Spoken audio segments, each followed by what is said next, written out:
Hello and welcome. It's Cheryll Miller here from Sense of Whimsy. I'm a Stampin' Up demonstrator in South Australia, and this is a short video showing how I created this watercolour block background for a card using colours for the Colour INKspiration Challenge number 163. If you're watching this video in the weeks of the 10th to the 22nd of April 2024, you can join in this colour challenge simply by creating something using all 5 of these colours, plus neutrals and metallics, and popping a photo up in the Facebook group. The link to the Facebook group, which will give you all the details, is included in the description below, along with measurements and supplies for this card. So let's get started. Step 1 is to create the watercolour block background. I have a sheet of watercolour paper, a water spritzer and a water brush. I also have a B-sized acrylic block that is 4 by 5 centimetres or 1.5 by 2 inches. The colours for this challenge are Starry Sky, Gorgeous Grape, Crushed Curry, Coastal Cabana and Poppy Parade. But of course you could use any colours you like. I've chosen this block because it is a good size to create a grid of 3 blocks across the page and then 3 blocks up the page. So fair warning here, this is a messy technique and your hands will get inky. I'm going to start with Crushed Curry and I'll apply some colour to the block and then spritz it with water until it's nice and liquid. So I'll grab the water spritzer and just give it a couple of little squirts. So I'm going to let the excess liquid run off so it doesn't go everywhere when I tip the block up and place it onto the watercolour paper. I'm starting with a colour block that's off the page on the right hand side. Give it a little press and twist and get as much colour as onto the paper as possible. So that looks pretty good. I'll just clean off the block. Now I am going to place some extra paper towel down to collect all these drippy bits. And I have moved my watercolour piece right out of the road as I've noticed that little sprays of ink drops go everywhere when I spritz. Please note that I'm cleaning off the block in between each inking, but I've cut these bits out of the video. So the next colour is Starry Sky, and it's a vibrant colour, so I'm going to lighten it a little by letting the excess ink run off the block and then spritzing again. So let's bring the card back in and apply the block to the paper. So down, give it a little twist, and that looks pretty good. You can see it's starting to blend at the edges already.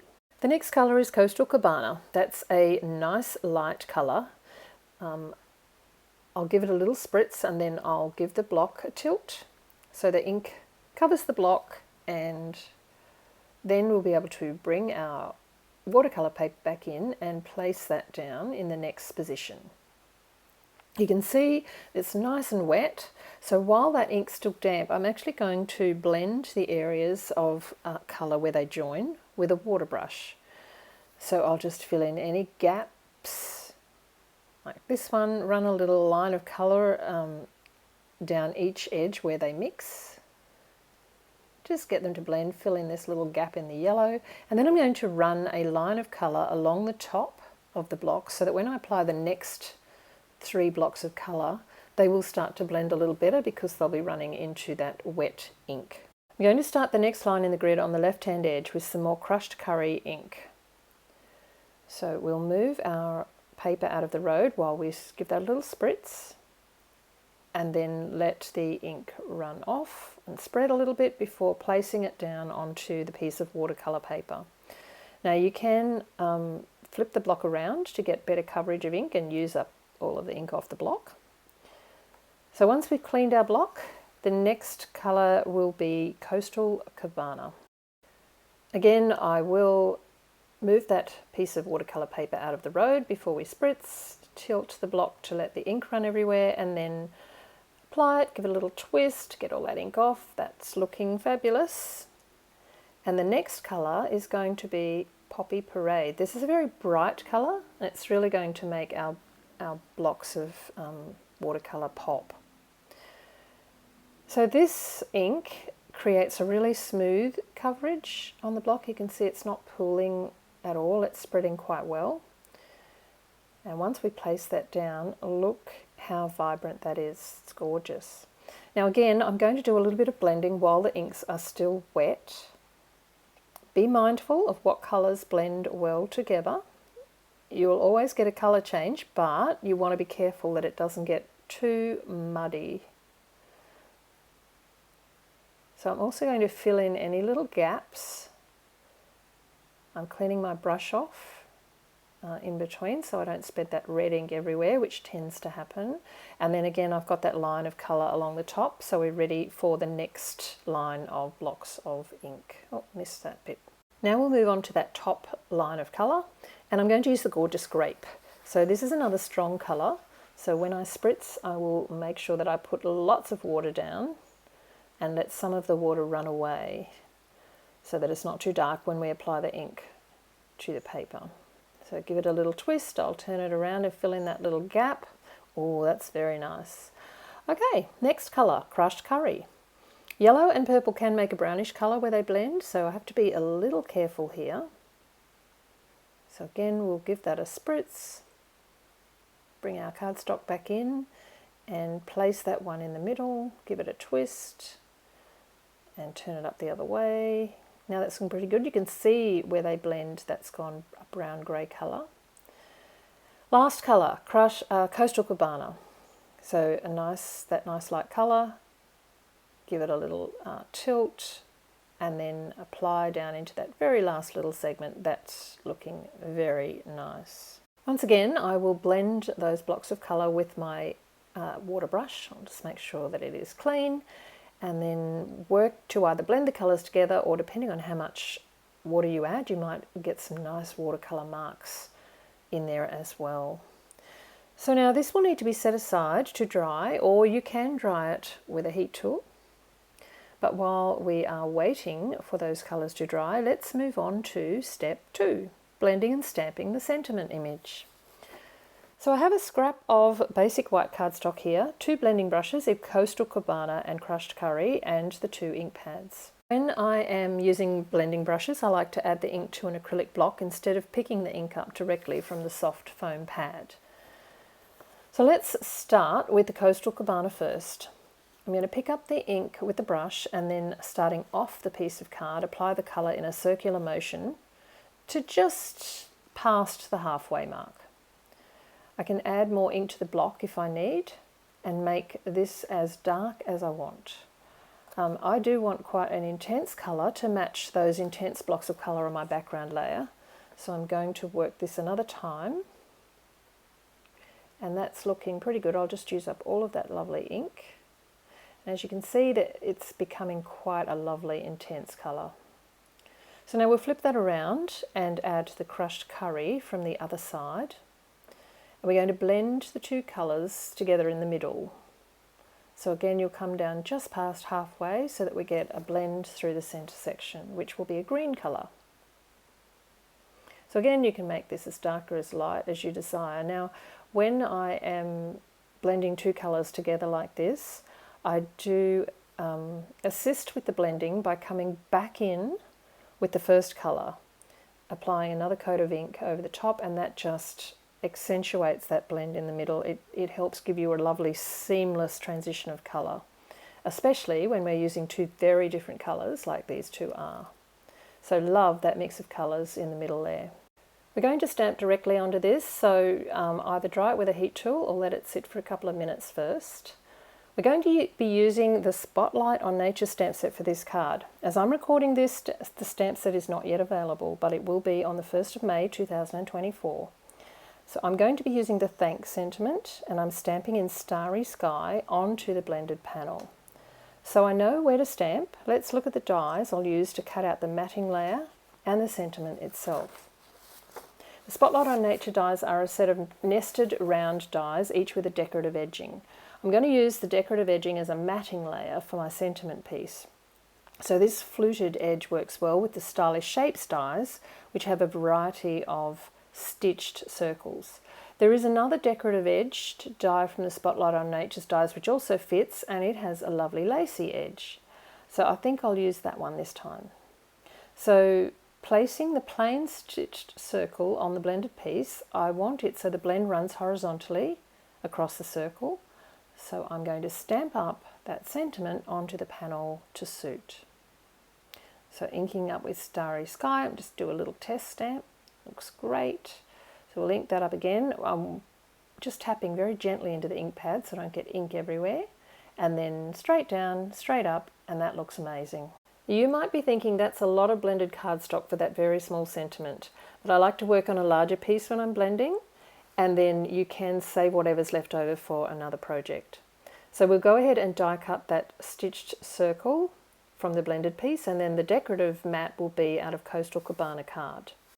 Moving on to step 3, stamping the leaves and doing a little bit of blending to highlight them. My watercoloured panel is now nice and dry, and look at all this lovely texture that's formed.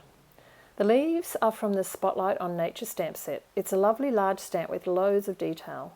I'm also going to stamp this small crosshatch image to add little texture as well. So the leaves are going to be stamped with Starry Sky ink. I'm going to stamp 2 images into the bottom right corner. And that's the first one. Look how gorgeous that image is. This stamp really does stamp up well, especially considering we're using watercolour paper. So I'm going to go ahead now and stamp 2 of those images to the top left-hand corner. I've flipped it around so it looks like the bottom right, but it's actually the top left. How lovely is that? So next up, we're going to stamp that cross-hatching with Poppy Parade ink. So I'm just going to do a few little small images around the outside of the leaves. I'll change up the direction each time I stamp,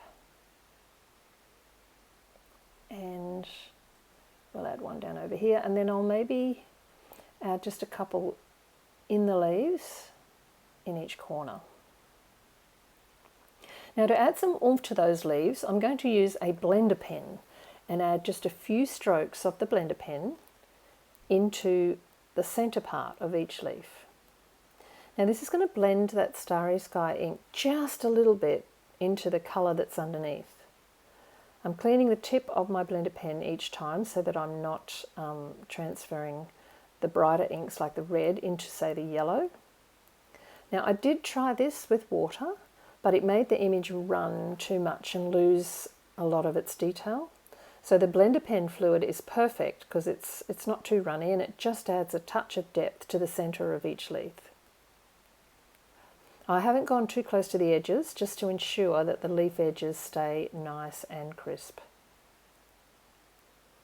So go ahead and do that into all of the leaves. I'm really happy with the way this is looking.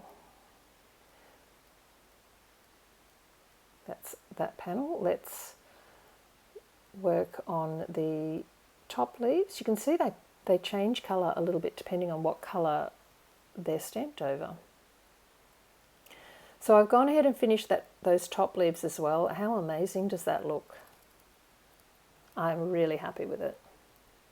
So step 4, doing some assembly and dyeing some baker's twine. So I've gone ahead and layered the watercoloured piece onto a matting layer of crushed curry. I've also glued the die cut sentiment pieces together. So there's the Coastal Cabana and then the blended piece. Now I am going to adhere the entire layers to a folded Coastal Cabana card front, and then the greeting will sit here. But it needs something else, so I pulled out some white baker's twine. I didn't really like the white, so it's pretty easy to dye white baker's twine.